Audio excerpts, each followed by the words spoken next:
This is something I wanted to kind of ask you guys like a little bit. So this particular movie, I don't believe anyone else like on the show tonight has actually seen it.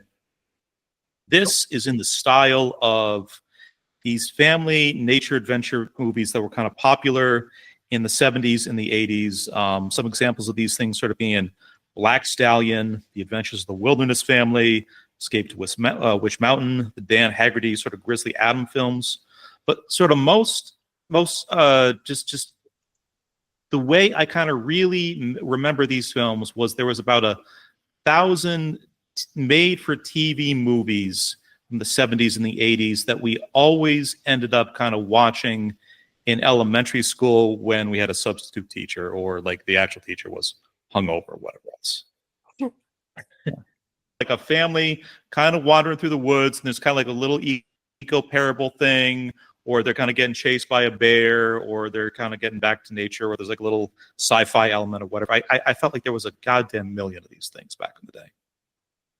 I don't think I've ever seen one like this. Like when you suggested this movie, it was like so out of left field for me. I was so kind of baffled by the suggestion that I was like, I have to see this because this is such a weird pull.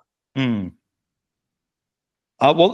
like this movie in particular is kind of interesting because it's out of all those movies I just mentioned, this film Cry Wilderness might be one of the worst and strangest of them.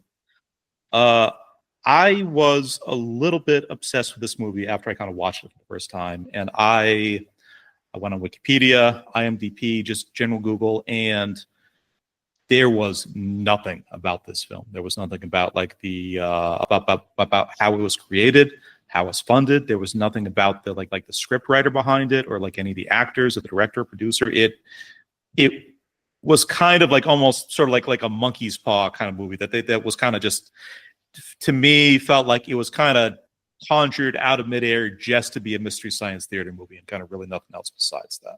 Is that the first time you saw it was through Mystery Science Theater? It is the first time I think anybody saw it was through Mystery. Okay. All right, I was going to ask you the same question. If you had seen it without the commentary. Right. I feel like, but like I said, I feel like we grew up on like a ton of movies that were a little similar to this, just not as completely demented as like this thing we're kind of about to like jump into tonight.